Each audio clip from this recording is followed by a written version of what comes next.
नमस्कार दोस्तों, target with PS Parihar channel में आपका स्वागत है। सुबह की इस वीडियो में ऐसी सूचनाएं होती हैं जो विभिन्न समाचार पत्रों पर छाई हुई होती हैं और विद्यार्थियों के लिए आवश्यक होती हैं। तो आइए शुरू करते हैं और देख लेते हैं कि आज के समाचार पत्रों में विद्यार्थी जीवन से संबंधित कौन-कौन सी सूचनाएं हैं। तो वीडियो को जल्दी से लाइक कर दें, शेयर कर दें। जिन छात्रों ने चैनल को अभी भी सब्सक्राइब न किया हो तो जल्दी से सब्सक्राइब कर लें ताकि आप लोगों को इसी प्रकार की ऑथेंटिक अपडेट से सबसे पहले मिले। आयोग की भर्तियों की उत्तर प्रदेश लोक सेवा आयोग की भर्तियों की आज काफी सारी सूचनाएं हैं। सबसे पहले बात करेंगे कंप्यूटर शिक्षक भर्ती की। तो एलटी ग्रेड के जो एग्जाम चल रहे हैं, एलटी ग्रेड की जो वैकेंसी आई थी उसमें एक कंप्यूटर विषय था। पहली बार ऐसा बदलाव किया गया था कि एक जो कंप्यूटर विषय है, कंप्यूटर विषय के लिए बीएड अनिवार्य नहीं किया गया था, अधिमानी अर्हता के रूप में रखा गया था। इन विद्यार्थियों ने कोर्ट में चैलेंज किया और विद्यार्थियों का ये कहना था कि एनसीटीई की गाइडलाइन के अनुसार 2014 से ही 12 नवंबर 2014 से ही एलटी ग्रेड में सभी विषयों में बीएड अनिवार्य है। तो बीएड को कैसे हटा दिया गया और इसी के संबंध में ये सूचना दी गई है। लिखा है, राजकीय माध्यमिक विद्यालयों में कंप्यूटर विषय की एलटी ग्रेड भर्ती में बीएड को अनिवार्य किया जाएगा। शासन के विशेष सचिव उमेश चंद्र ने माध्यमिक शिक्षा निदेशक डॉक्टर महेंद्र देव को पत्र लिखा है कि सहायक अध्यापक कंप्यूटर की वर्तमान शैक्षिक अर्हता में बीएड को अधिमानी अर्हता के स्थान पर बीएड को अनिवार्य किए जाने के संबंध में हाईकोर्ट में प्रवीण मिश्रा एवं अन्य की ओर से दायर याचिका में 12 सितंबर को पारित आदेश के क्रम में प्रति शपथ पत्र दाखिल किया जाए। और यहाँ पर लिखा है कि कोर्ट ने 12 सितंबर को टिप्पणी की थी कि राष्ट्रीय अध्यापक शिक्षा परिषद विनियमों में विशेष रूप से बीएड को अनिवार्य योग्यता माना गया है, इसलिए नियमावली में संशोधन और विज्ञापन विधि की दृष्टि से इस हद तक टिक नहीं सकते। तो बात सही है, यही अधिकारी किस तरीके से नियमावलियां बनवाते हैं, जो भर्तियां इस तरीके से फंस जाती हैं, बाद में बैकफुट आना पड़ता है। तो अब यहाँ पर तो ये लगना ही था, क्योंकि एनसीटीई ने कहा है। अब सबसे बड़ी बात ये है कि अगर इसमें एनसीटी ने कह दिया, इसमें अगर मान लिया गया है, तो फिर ये एलटी ग्रेड में जो टीईटी को लागू करने का मामला चल रहा है, अभी देखिए वो भी बहुत गंभीर मामला है। हालांकि इसमें तो तय था ही, इसमें तो ये नियमावली कैसे बना सकते हैं, ये थोड़ा सा दूसरा मामला है, लेकिन बस 19-20 का ही अंतर है। इसमें सीधे सीधे एनसीटी वाली नियमावली की बात थी और उसमें एलटी ग्रेड में टेट वाला जो मामला है उसमें यह है कि ये जो एलटी के जो शिक्षक हैं वो 6 से 10 के लिए हैं या 9-10 के लिए, बस ये सिद्ध करना है। अगर ये सिद्ध हो गया कि 6 से 10 के लिए हैं, जैसे कि बहुत सारे प्रपत्र विद्यार्थियों की तरफ से दिए गए हैं और कुछ गलती से उत्तर प्रदेश सरकार की तरफ से भी जो हलफनामा दिया गया, जो काउंटर दिया गया है, उसमें भी इसी तरीके से कह दिया गया कि शासन अब 6 से 10 की ही मान्यता देता है विद्यालयों की। अब अलग अलग कैडर का मान्यता नहीं देता कि जूनियर की मान्यता अलग दी जाए 6 से 8 की पहले की तरह, या 9-10 की अलग से दी जाए। तो एक ये चीज़ें हैं और बहुत सारी चीज़ें जिसमें ये लिखा हुआ है कि 6 से 10 के ही शिक्षक होते हैं। तो अगर टेट लागू हो जाएगा तो फिर बड़ा भूचाल आ जाएगा उत्तर प्रदेश में।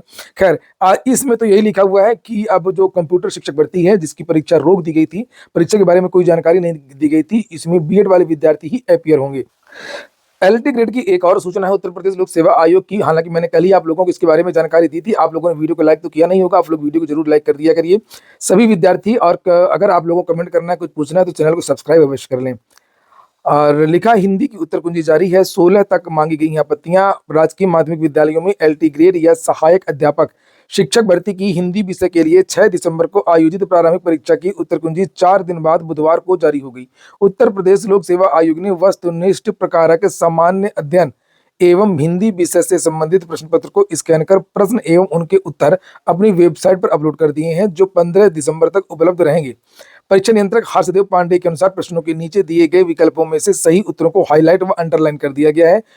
अभ्यर्थी वेबसाइट पर प्रदर्शित प्रश्न पुस्तिका बारकोड क्रम संख्या 22-66-609 के आधार पर अपने उत्तरों का मिलान कर लें। तो आप लोग मिला लीजिए। लोक सेवा आयोग कुछ और सूचनाएं हैं कि आयोग की ओर से राजकीय आयुर्वेद महाविद्यालय में चिकित्सालय परीक्षा 2023 के तहत शल्य तंत्र विषय की परीक्षा बुधवार को अलीगंज लखनऊ स्थित आयोग के परीक्षा भवन में 9:30 से 11:30 बजे तक संपन्न कराई गई और इसमें 61% विद्यार्थियों ने परीक्षा छोड़ दी, केवल 39% विद्यार्थियों ने परीक्षा दी है। लोक सेवा आयोग की एक और नोटिस है, स्थापत्य एवं नियोजन सहायक परीक्षा के आधार पर मुख्य परीक्षा हेतु सफल घोषित अभ्यर्थियों को एतद द्वारा सूचित किया जाता है कि मुख्य परीक्षा हेतु ऑनलाइन आवेदन की प्रक्रिया दिनांक 10 दिसंबर 2025 को प्रारंभ हो चुकी है। ऑनलाइन आवेदन करने की अंतिम तारीख 26 दिसंबर 2025 है। संपूर्ण शैक्षिक अभिलेखों के साथ आवेदन पत्र आयोग कार्यालय में जमा करने की अंतिम तारीख 2 जनवरी 2026 रखी गई है। तो इसको आप लोग देख सकते हैं। अगली सूचना शिक्षा सेवा चयन आयोग की, और लिखा शिक्षा सेवा चयन आयोग में अध्यक्ष की नियुक्ति जल्द होगी। उत्तर प्रदेश शिक्षा सेवा चयन आयोग में नए अध्यक्ष की नियुक्ति के साथ अब बात करेंगे शिक्षा सेवा चयन आयोग की कुछ सूचना है। उत्तर प्रदेश शिक्षा सेवा चयन आयोग में नए अध्यक्ष की नियुक्ति के साथ भर्ती प्रक्रिया जल्द शुरू होने की उम्मीद है। अध्यक्ष पद के लिए आवेदन की प्रक्रिया बुधवार को पूरी हो गई। आवेदन करने वाले एक रिटायर आईपीएस अधिकारी का नाम भी चर्चा में है। प्रोफेसर कीर्ति पांडे के इस्तीफे के बाद आयोग में नए अध्यक्ष की नियुक्ति के लिए 21 अक्टूबर तक आवेदन मांगे गए थे, लेकिन बाद में विज्ञापन में संशोधन करने की जानकारी मिल रही है कि 20 दिसंबर तक आ जाएंगे चेयरमैन। 20 दिसंबर तक, ठीक है, यानी कि इसी महीने आप लोग समझ लीजिए चेयरमैन आ जाएंगे। और उम्मीद है कि उसके बाद में अगली मीटिंग उस तो ये होता है लगभग 15 जनवरी तक। 15 जनवरी तक आप लोगों को टीजीटी, पीजीटी, यूपी, टीईटी आदि की जो तारीखों का ऐलान कर दिया जाएगा और परीक्षाओं में भी टाइम लगेगा। तो यहाँ पर लिखा असिस्टेंट प्रोफेसर का साक्षात्कार के साथ टीजीटी, पीजीटी भर्ती परीक्षा स्थगित कर दी गई थी और अन्य प्रक्रिया भी ठप है। ऐसे में प्रतियोगियों को नए अध्यक्ष की नियुक्ति का इंतजार है। आयोग के अफसरों के अनुसार इस पद के लिए एक रिटायर आईपीएस का नाम चर्चा में है। उन्होंने अध्यक्ष पद के लिए आवेदन भी किया है। ये बड़ी बात है। इसी माह नए अध्यक्ष की नियुक्ति की उम्मीद है और इसके बाद लंबित परीक्षा कराने के साथ नई भर्ती प्रक्रिया शुरू होने की। जब तक परीक्षा हो ना जाए तब तक कुछ नहीं कह सकते भाई साहब इस सरकार में। और अगर आप आवाज उठाओगे तो फिर ये हाल होगा। आज ही के पेपर है, अमिताभ ठाकुर को फिर से गिरफ्तार किया गया है। पुलिस ने प्रेस नोट जारी किया है कि किस लिए इनको गिरफ्तार किया गया है। एक प्लाट का मामला था और आप लोग सब समझते ही हैं कि किस लिए गिरफ्तार किया गया, किस लिए नहीं गिरफ्तार किया गया। 1999 का देवरिया का कोई मामला था। इन्होंने कोई डॉक्यूमेंट्स लगा करके कोई प्लाट लिया था, बस उसी के आधार पर इनको घसीटते हुए पुलिस ले गई। कहीं रास्ते में जा रहे थे, ट्रेन से उठा करके ले गई।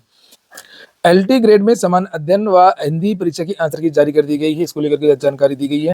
और भी समाचार पत्रों में शिक्षा सेवा चयन आयोग की एक और सूचना है। प्रतीक्षा सूची समाप्त करने पर भड़के छात्र। उत्तर प्रदेश शिक्षा सेवा चयन आयोग की अशासकीय सहायता प्राप्त महाविद्यालयों एवं माध्यमिक विद्यालयों की शिक्षक भर्ती में प्रतीक्षा सूची की व्यवस्था समाप्त करने से प्रतियोगी छात्रों में आक्रोश है। प्रतियोगी छात्र प्रतिनिधिमंडल के शीतला प्रसाद ओझा का कहना है कि प्रतीक्षा सूची समाप्त करना प्रतियोगी छात्रों के साथ में अन्याय है, क्योंकि टीजीटी, पीजीटी की भर्तियों में 4 से 5 वर्ष लग जाते हैं। ऐसे में जरूरत है टीजीटी, पीजीटी की भर्तियों के लिए प्रतीक्षा सूची से संबंधित प्रावधान उत्तर प्रदेश शिक्षा सेवा चयन आयोग अधिनियम 2023 में जोड़ा जाए। अन्यथा की स्थिति में प्रतियोगी छात्र आयोग के खिलाफ बड़े आंदोलन को बाध्य होंगे। प्रतीक्षा सूची से अधिकतम छात्रों को नौकरी पाने का रास्ता साफ होता है और विद्यालय में शिक्षक भी पहुंच जाते हैं। बात सही बात है। उत्तर प्रदेश लोक सेवा आयोग तो नहीं, लेकिन जो शिक्षा सेवा चयन आयोग के पहले माध्यमिक शिक्षा सेवा चयन बोर्ड था, यहाँ से जो टीजीटी, पीजीटी की वैकेंसी थी वहां से 25% का जो पैनल है वो जारी हुआ करता था। क्योंकि बहुत 5 साल की भर्ती होती है और बहुत सारे जो बच्चे हैं उनका कहीं और चयन हो जाता था, वो छोड़ देते थे, वो ज्वाइन नहीं करते थे, तो ये वेटिंग लिस्ट निकाली जाती थी। लेकिन अब जो नई नियमावली जारी हुई है शिक्षा सेवा चयन आयोग की, इसमें प्रतीक्षा सूची का प्रावधान ही नहीं है। तो इसी की मांग हो रही है कि 5-5 साल एक भर्ती में लगते हैं, आप लोग इसको फिर से जोड़िए और प्रतीक्षा सूची निकालिए, जिससे ज्यादा से ज्यादा विद्यार्थियों को नौकरी मिले और शिक्षा सेवा चयन आयोग को भी इससे फायदा होगा। तो उसको बार बार भर्ती की प्रक्रिया नहीं अपनानी पड़ेगी और विद्यालयों में भी शिक्षकों की पर्याप्त व्यवस्था हो जाएगी। अगली सूचना है बिहार डीएलएड की। तो फिर से बता दूं कि आप लोगों ने चैनल को सब्सक्राइब ना किया हो, सब्सक्राइब कर लें, वीडियो को लास्ट तक देखा करें। सारी सूचनाएं महत्वपूर्ण होती हैं। आप लोग उस भर्ती में शामिल हो या ना हो, लेकिन आप लोगों को अपडेट रहना चाहिए, सभी के बारे में नॉलेज होना चाहिए। तो बिहार से डीएलएड के आवेदन मांगे गए हैं, डीएलएड 2026-28 के लिए, और इसकी जो डेट है वो 11 से लेकर के 24 दिसंबर ही रखी गई है। बहुत कम समय दिया गया है। यहाँ पर देख सकते हैं आप लोग, लगभग 14 दिन का ही समय दिया गया है।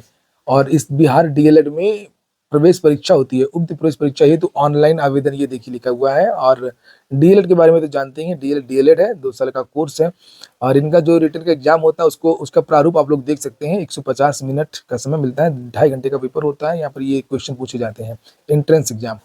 बिहार डीएलएड में लगभग 30,000 सीटें हैं और 300 के आसपास विद्यालय हैं। यहाँ पर अगली सूचना भी बिहार की है। नई कोचिंग नीति नए साल में लागू होगी।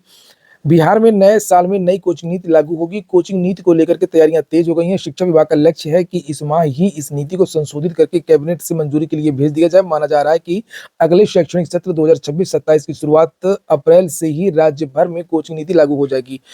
नई कोचिंग नीति में सबसे बड़ा बदलाव की बात कर लेते हैं। सबसे बड़ा बदलाव ये कि जो ये सरकारी शिक्षक हैं, ये कोचिंगों में पढ़ा रहे हैं, सरकार से वेतन लेते हैं, मन इनका कोचिंग में लगा रहता है और वहाँ के बच्चों को भी कहते हैं कि आप लोग जाकर के हमारी कोचिंग में आ जाइए। जो एकेडमिक्स के जो टीचर होते हैं, एकेडमिक्स की कोचिंग चलाते हैं, फिजिक्स, केमिस्ट्री, मैथ वगैरह की, वो भर भर करके कोचिंग में पढ़ाते हैं। तो लिखा है कि संशोधन के बाद उत्तर प्रदेश में बता दो पहले से ही लागू है, लेकिन वो इसको लागू करवाना है। लागू है पर लागू करवाना, समझ रहे हैं ना आप। और यहाँ पर लिखा है कि वर्तमान में कोचिंग नियमावली के अनुसार कोई भी सरकारी शिक्षक कोचिंग में नहीं पढ़ा सकेंगे। सरकारी शिक्षकों के कोचिंग में पढ़ाने की स्थिति में शिक्षा विभाग साक्ष्य के आधार पर कार्रवाई करेगा। किसी भी सरकारी स्कूल और शिक्षण संस्थान के पास कोचिंग संस्थान नहीं होगा। पुरानी नियमावली में ये प्रावधान नहीं था। बात हो रही है बिहार की। उत्तर स्कूल संचालन के समय कोचिंग का संचालन नहीं होगा। जिला स्तर पर डीएम की अध्यक्षता में कमेटी होगी और उस जिले में कोचिंग संचालन के लिए निबंधन यानी रजिस्ट्रेशन कराने की सहमति देगा। निबंधन के समय ही कोचिंग को सभी कोर्स के शुल्क की जानकारी भी देनी होगी। इतनी फीस है, ये टीचर है, ये व्यवस्था है, सारी चीजें बतानी होंगी। और उत्तर प्रदेश में भी है, लेकिन उत्तर प्रदेश में ये नियम कानून लागू इस समय नहीं हो रहे हैं। सरकार को ध्यान देना चाहिए कि जो शिक्षक हैं खासतौर से माध्यमिक के, ये अगर इनको अपने विद्यालयों में नहीं पढ़ाना है, कोचिंग में ही करना है, तो इनको यहाँ से हटा दिया जाए, इनको बर्खास्त कर दिया जाए और इनसे वसूली भी किया जाए अगर इन लोगों ने अभी तक वेतन उठाया है। और अभियान चला करके जिस तरीके से अभी आपने देखा, कल ही प्रयागराज में एक कर्मचारी को रिश्वत लेते हुए एंटी करप्शन की टीम ने पकड़ा और घसीटते हुए ले गई 7वीं मंजिल से। और बहुत सारे कर्मचारियों में लपटा लपटी हुई, लड़ाई भिड़ाई हुई, बहुत सारी चीजें हुई। लेकिन ये जो एंटी करप्शन वाले हैं और जो सरकार है, ये खाली बाबुओं, चपरासियों, लेखपालों, ग्राम विकास अधिकारी, ये बस इन्हीं से कर करके अपना कोटा पूरा करती है। ये जो बड़े बड़े अधिकारी हैं या शिक्षक हैं, इनके खिलाफ कार्रवाई क्यों नहीं करती है? जो बड़े शिक्षक हैं, ये अगर कोचिंग में पढ़ाते मिल जाए तो इनको कोचिंग से घसीटते हुए, जिस तरीके से इसको ले गई थी, क्या नाम है इसका, अजय, अजय कुमार, इसी तरीके से जो बाकी के शिक्षक हैं या बड़े अधिकारी हैं, आईएएस हैं, आईपीएस हैं, एसडीएम हैं, इंजीनियर हैं, जेई हैं, एई हैं, इनके खिलाफ क्यों नहीं कार्रवाई कर पाती है? क्या सबूत नहीं मिल पाते हैं? चलिए छोड़िए, अगली सूचना है इलाहाबाद विश्वविद्यालय पीएचडी में प्रवेश के लिए साक्षात्कार। लिखा है कि साक्षात्कार में इनके साक्षात्कार 21 तारीख को होगा। साक्षात्कार में 18 विद्यार्थी बुलाए गए हैं। अभ्यर्थियों को 12 से 18 दिसंबर के बीच में डॉक्यूमेंट्स देने हैं। फैमिली एंड कम्युनिटी साइंसेज विभाग के अनुसार 16 दिसंबर को साक्षात्कार होगा। इसमें 14 विद्यार्थियों को बुलाया गया। एसएससी जेई भर्ती के 33 विद्यार्थी दोबारा परीक्षा देंगे। अभ्यर्थियों ने गड़बड़ी का आरोप लगा करके परीक्षा छोड़ दी थी। एसएससी असिस्टेंट सेक्शन ऑफिसर के 208 पदों के लिए योग्य विद्यार्थी नहीं मिले, मिनिमम कट ऑफ क्वालिफाई नहीं कर पाए थे। कर्मचारी चयन आयोग ने assistant section officer assistant grade के विभागीय परीक्षा का अंतिम परिणाम बुधवार को घोषित कर दिया। खास बात यह है कि 208 पदों के लिए योग्य विद्यार्थी ही नहीं मिले। आयोग ने कुल 34 अभ्यर्थियों को ही सफल घोषित किया है। आयोग की इस भर्ती के अंतर्गत कुल 242 पदों के लिए 15 जून को कंप्यूटर आधारित परीक्षा आयोजित की गई थी। 2024 की भर्ती के अंतर्गत सेंट्रल सेक्रेटेरिएट सर्विस में कुल 238 विद्यार्थी शामिल हैं। तो यही एक बड़ी बात है कि 238 पदों की भर्ती थी और केवल 200 और उसमें से 208 पद रिक्त रह गए हैं। लिखा है कि अनुसूचित जनजाति के सभी 50 पद रिक्त रह गए हैं। हालांकि विदेश मंत्रालय के 4 पदों के लिए भर्ती सफल घोषित किए गए हैं। तो ठीक है दोस्तों, ये हो गया आज का वीडियो आपको अच्छा लगा हो, आपके काम का हो तो लाइक अवश्य कर दें। जिन छात्रों ने चैनल को सब्सक्राइब न किया हो, सब्सक्राइब कर लें। पूरा वीडियो सुनने के लिए बहुत बहुत धन्यवाद।